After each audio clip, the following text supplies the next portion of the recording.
As a मुस्लिम हमने कौन सा काम ऐसा किया है कि जिसके विश्वास पे, जिसके भरोसे पे वो वापस आए और हमारे साथ पहले जैसे हमसायों की तरह रहे। ऐसे ही रोका जा सकता था जैसे 1947 में हम पे कबायली रेड हुई जम्मू कश्मीर पे, तो वो उतना ही सच है जितना सच मेरा नाम शिराज जमान है। लेकिन मैं कहता हूं कि उन पे जो एट्रॉसिटीज़ हुई। आप कश्मीर से हैं, कश्मीरी नेताओं के इन बयानों को आप किस तरह से देखते हैं? देखिए, हमारे जो सियासतदान हैं वो 32 सालों में मैं कहूँगा कि नाकाम रहे कश्मीरी पंडितों को वापस बुलाने के लिए। इन सिराज की नज़र में इस सब की जिम्मेदारी किसकी है? सबसे पहली जिम्मेदारी बनती है मेजॉरिटी कम्युनिटी की, जो इस जेनोसाइड को उस टाइम रोक नहीं पाए।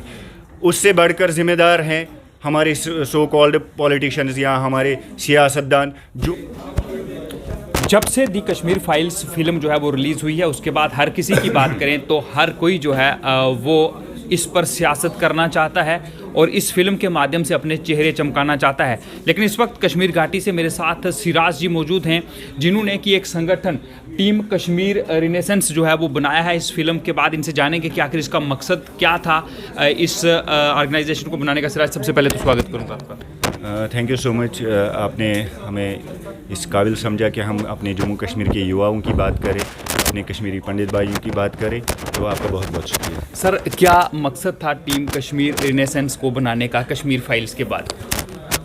मकसद हमारा ये है कि हम दुनिया के सामने एक ऐसा सच रखें जो हमारे कश्मीरी पंडित भाइयों का जेनोसाइड हुआ। मैं कहता हूँ कि उस फिल्म में 1% भी उनका जेनोसाइड नहीं दिखाया गया। तो जिस हिसाब से या जिस हिसाब से इस फिल्म को पॉलिटिसाइज़ किया गया, एक नैरेटिव बिल्ड किया गया कि ये पिक्चर फैक्ट बेस्ड नहीं है, तो उसी का जवाब देने के लिए, बल्कि मैं कहूँगा सिराज इस पिक्चर को करने के लिए सिराज सुन लें, सवाल सुन लें। सिराज जो हैं वो इस फिल्म को दी कश्मीर फाइल फिल्म की बात करें तो किस तरह से देखते हैं कि कुछ लोग इस पर सवाल उठा रहे हैं कि ये फिल्म सही नहीं है, कई लोग कह रहे हैं कि इसमें सच नहीं दिखाया गया है। आप इस फिल्म को किस तरीके से देखते हैं कि जो इस फिल्म में दिखाया गया है कश्मीरी पंडितों को लेकर, क्या वो सच है? क्या सच में उनके साथ इतने जुल्म जो हैं वो हुए हैं?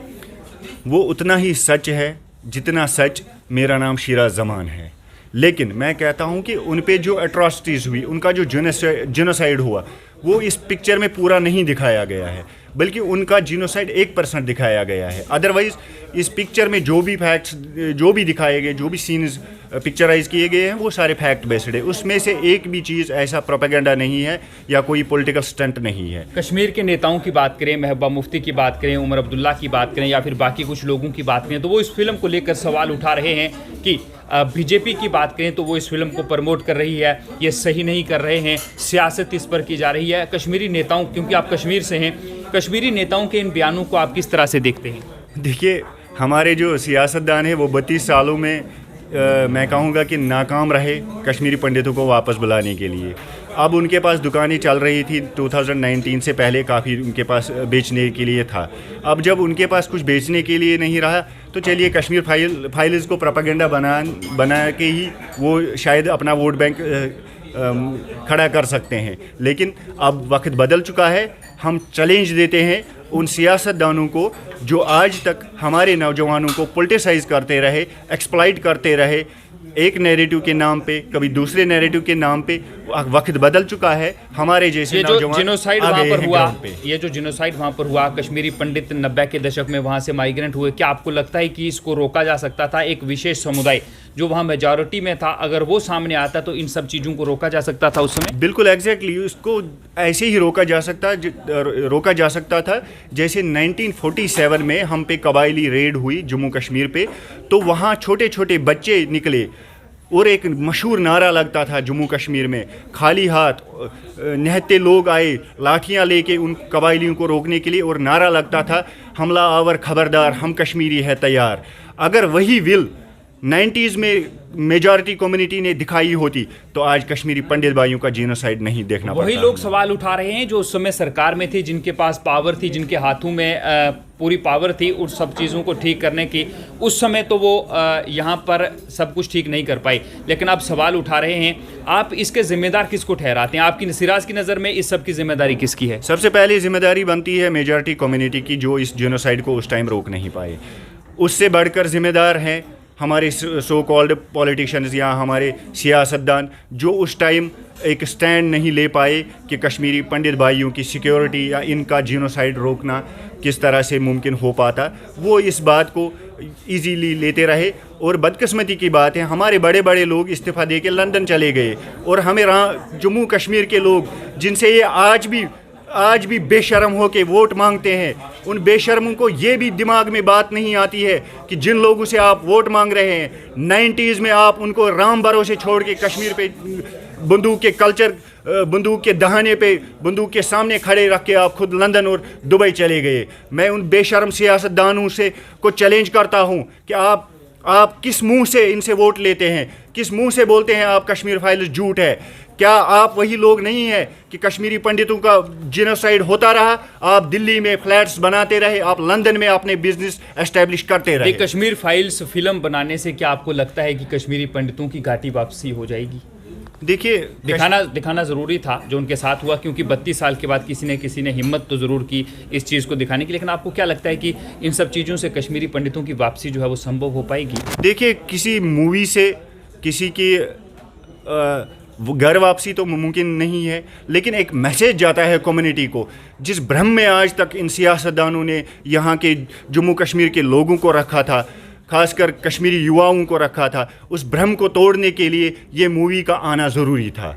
अब आपको क्या लगता है कि वो वक्त आ चुका है, उस तरह के हालात कश्मीर घाटी में हैं? क्योंकि अभी भी देखा जा रहा है कि वहाँ पर इनोसेंट किलिंग्स हो रही हैं, चाहे वो वहाँ का स्थानीय नागरिक हो, चाहे वो बाहर से आया हुआ कोई व्यक्ति हो जो वहाँ पर अपनी रेड़ी, दुकान, फड़ी लगाकर गुजारा करता है, उसकी भी किलिंग्स अभी तक इस समय हो रही हैं। क्या आपको लगता है कि अब माहौल साजगार है, वो वक्त आ चुका है कि कश्मीरी पंडितों की घाटी वापसी हो सकती है? देखिए, मैं तो एक छोटा मोटा सोशल एक्टिविस्ट हूँ। मेरी तो रिक्वेस्ट ही रहेगी कश्मीरी पंडित भाइयों से कि वो अपने घर वापस आए। लेकिन मैं कहता हूँ कि हम कश्मीरी पंडितों और कश्मीरी मुसलमानों के दरमियान एक ट्रस्ट डेफिसिट है। आज तक हमने एज ए मुस्लिम हमने कौन सा काम ऐसा किया है कि जिसके विश्वास पे, जिसके भरोसे पे वो वापस आए और हमारे साथ पहले जैसे हमसाइयों की तरह रहे। हम उनके मंदिर नहीं बचा पाए, हम उनकी ज़मीनें नहीं बचा पाए, हम उनके घर नहीं बचा पाए। तो ऐसी कौन सी चीज़ हमने की है आज तक कि कश्मीरी पंडित भाई उस भरोसे को लेके आ जाए कि हम अपने कश्मीरी भाइयों के साथ रहें। सवाल और करूँगा, ये ऑर्गेनाइजेशन जो आपने बनाई है, यदि कश्मीर फाइल से पहले क्यों नहीं बनाई? अब आपको क्यों याद आया कि इस ऑर्गेनाइजेशन को बनाना चाहिए? 90 के दशक में तो हम मान लेते हैं शायद आप पैदा नहीं हुए होंगे, या फिर पैदा हुए होंगे तो छोटे हुए होंगे, लेकिन उसके बाद भी तो बड़ा समय था ना। कश्मीर फाइल्स फिल्म के बाद ही आपने ये ऑर्गेनाइजेशन जो है वो क्यों बनाई, इससे पहले क्यों नहीं बनाई? देखिए, कश्मीर फाइल्स के बाद ये ऑर्गेनाइजेशन क्यों सामने आई, इसका सबसे बड़ा रीज़न ये है कि हम चाहते थे कि जो लोग इस जेनोसाइड के ज़िम्मेदार हैं, जिन्होंने इस जेनोसाइड को उस टाइम रोकने का प्रयास भी नहीं किया, हमें पूरा विश्वास था, हमें पूरा भरोसा था कि शायद वो सियासतदान हजरात, वो लीडर हजरात सामने आएंगे और कश्मीरी पंडित भाइयों की बात करेंगे। लेकिन किसी ने नहीं की, इस पर सवाल उठाए गए। किसी ने नहीं की और जम्मू कश्मीर के युवा मजबूर हो गए अब सड़कों पे आने के लिए और अपने कश्मीरी पंडित। किससे उम्मीद है अब जो कश्मीरी पंडितों के साथ जिनोसाइड हुआ, जो कत्लेआम वहाँ पर हुआ, उस सब के जो जिम्मेदार लोग हैं उन्हें सजा दी जाए? अब किस पर उम्मीद है आपको? हमें उस शख्सियत पे उम्मीद है जिन्होंने आज से 10 साल पहले ये बोला था कि कश्मीर को तरक्की की राह पे ले जाना ज़रूरी है। नाम उसका नहीं बता रहे। उन्होंने ये कहा था कि आर्टिकल 370 को एब्रोगेट किया जाएगा। No one other than mister prime minister Modi ji के बगैर कोई नहीं कर सकता है विदाउट बीजेपी। मैं प्राइम मिनिस्टर की बात कर रहा हूँ। 2014 में प्रधानमंत्री नरेंद्र मोदी प्रधानमंत्री बने थे, लेकिन आज आपको याद आया इन 8 या 9 सालों की बात करें तो उसमें उस समय प्रधानमंत्री नरेंद्र मोदी याद नहीं आए? उस समय आपको नहीं लगता था कि वो सब कुछ ठीक कर सकते हैं? सिराज जी, देखिए, ये जम्मू कश्मीर का जो मामला है, मसला मैं नहीं कहूँगा, मामला है, ये एक पॉलिटिकल मामला है जो बनाया गया है, एक पॉलिटिकल बबल है ये, जिसका फूटना ज़रूरी है। आपको लगता है कि इस जो पॉलिटिकल ये मामला आप बता रहे हैं कि बनाया गया है, इससे आम कश्मीरी लोग जो हैं उन्हें नुकसान होता है? एग्जैक्टली सबसे पहला तो नुकसान हमारा कल्चरल एग्रेशन हुआ। हमारा कल्चर ख़त्म हो गया, हमसे हमारे कश्मीरी पंडित भाई छीने गए। उससे बड़ी दुविधा हम या बदकिस्मती और क्या होगी जम्मू कश्मीर के लोगों को कि उनकी एक कम्युनिटी का हिस्सा उनसे दूर कर दिया गया। ये ऑर्गेनाइजेशन तो आपने बनाई, कश्मीर घाटी में आप रहते हैं, वो सियासतदान इस फिल्म को लेकर सवाल उठा रहे हैं, आप इस फिल्म का समर्थन कर रहे हैं। वहाँ पर कुछ और भी ऐसे लोग हैं जो अपने आप को समाज का ठेकेदार कहते हैं, लेकिन वो फिर कश्मीर फाइल्स फिल्म जो है उस पर सवाल उठा रहे हैं। तो ये ऑर्गेनाइजेशन बनाने से पहले सिराज को डर नहीं लगा? देखिए, डर हमें पाकिस्तान से नहीं है, डर हमें पाकिस्तानी स्पॉन्सर टेररिज्म से नहीं है, पाकिस्तानी स्पॉन्सर टेररिस्ट से नहीं है। डर मुझे आपसे है, मुझे अपने लोगों से डर है जो ये नहीं चाहते हैं। हमसे क्या डर है? आप एज ए कम्युनिटी, आप एक पार्ट है कम्युनिटी का। मैं उन लोगों को आपके ज़रिए से उन तक ये बात पहुंचाना चाहता हूं। हमें उन लोगों से डर है जो नहीं चाहते हैं कि कश्मीर में अमन आए। हमें उन लोगों से डर है जिनका नेक्सस आज भी पाकिस्तानी ISI के साथ है, आज भी पाकिस्तान के साथ है। नहीं तो इतनी हिम्मत पाकिस्तान की नहीं होती कि वो सरहद पार एक नैरेटिव चलाए और उसको आप और हम लोग उसको ग्राउंड लेवल पे ले जाए। कहीं इस फिल्म के कंधे पर पाँव रखकर आप भी तो अपना चेहरा नहीं चमका रहे हैं।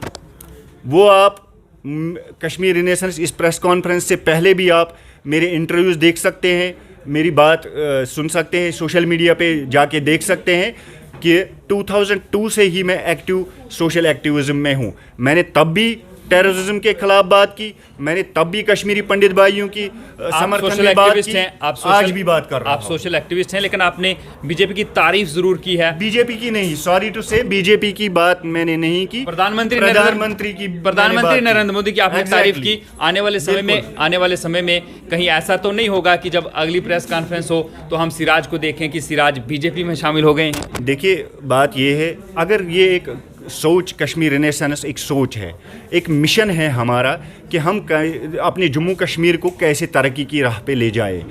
जो इस सोच को एक्सेप्ट करेगा, कोई भी हो, जो इस सोच को, इस मिशन को एक्सेप्ट करेगा, एज ए पॉलिटिकल एजेंडा रहेगा, नहीं जी आपका जो रोड मैप है हम इसको ग्राउंड लेवल पे लाएंगे। शिराज कुर्बान करेगा अपने आप को अपनी जम्मू कश्मीर के लोगों के लिए। बहुत बहुत शुक्रिया Siraj, thank you so much sir. ये थे सिराज जो कि इस वक्त हमारे साथ बातचीत कर रहे थे और दी कश्मीर फाइल्स फिल्म को लेकर उसके बाद इन्होंने ये संगठन बनाया और इनका ये कहना है कि जिस तरह से कश्मीरी पंडित समाज वहाँ से विस्थापित हुआ, नरसंहार उनके साथ हुए, उनकी पीड़ा को हर किसी ने देखा और उस पर सियासत की, तंज कसे, लेकिन जो लोग उनके जिम्मेदार थे उन पर कार्रवाई नहीं की। और सिराज की बात करें तो एक कोशिश इनकी ज़रूर है।